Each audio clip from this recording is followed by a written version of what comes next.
There is a rule in the Sunnah that the actions of Allah are not mu'allala based on causes. What does this mean? The actions of Allah, the Exalted, cannot be necessitated by causes. However, the actions, the deeds, and the creations of Allah, the Exalted, are full of wisdom. Regarding which wisdom they are based upon, discussions and words can be spoken. Sometimes the wisdom is not understood. What is said then? For a wisdom. Our Rabb did this for a wisdom.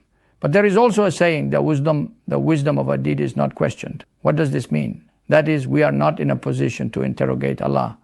Therefore, there is definitely a wisdom. There is rightness. It is precisely in place. Never say, why is this so? It is right in its place. Look at the end and observe. Let's see what our Rabb will do. Whatever He does beautifully. No problem. So this means that the actions of the Creator, the Exalted, cannot be restricted by targets, purposes, goals, or necessitating causes. He had this intention. He wanted to do this. He had to do this to achieve that.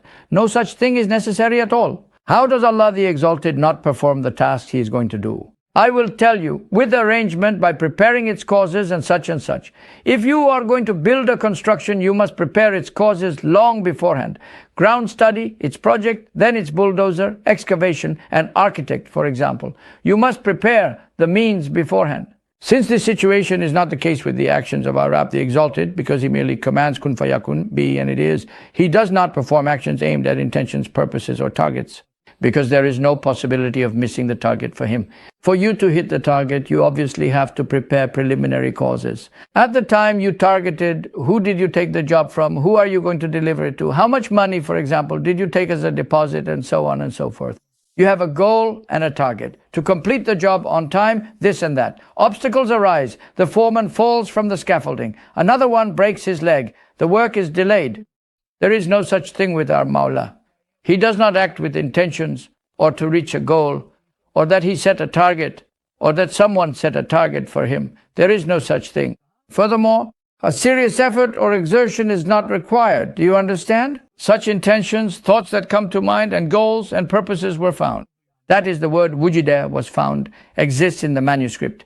But the other one is better, not with intentions, not with goals. Jid means exertion and effort. In a serious sense, which we also use in Turkish, serious effort, working. What is serious and what is not serious, without giving any effort, meaning without exerting any force.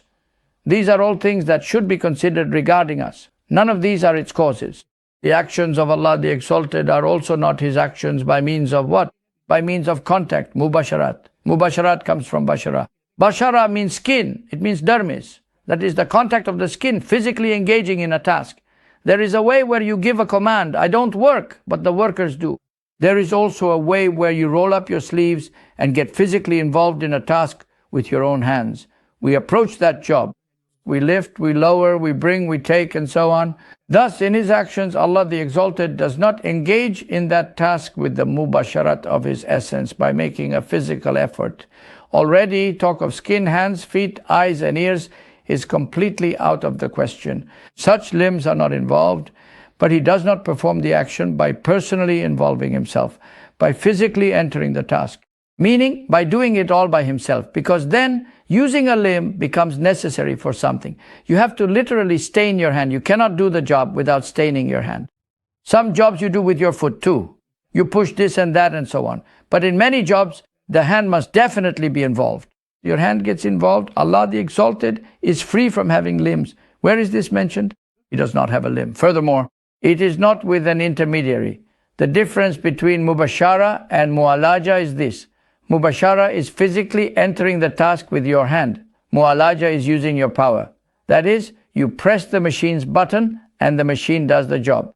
Or you tell someone, lift that from there, and he lifts it. Although you have done the job or caused it to be done because he lifted it by your command, it is called mu'alaja. That is, when Allah the Exalted wants to create something, of course, in the realm of causes, He uses the respected Gabriel, the respected Azrael, He works with them. The Quran talks about the angels who manage the affairs. It talks about spiritual beings. It talks about the spiritual forces of the saints. He gives them the power of disposal, my sacrificed one. However, is He dependent on these? Absolutely not. But are we in need of taking these means? We definitely are in need. Therefore, the difference between the action of Allah and our action has become clearly apparent.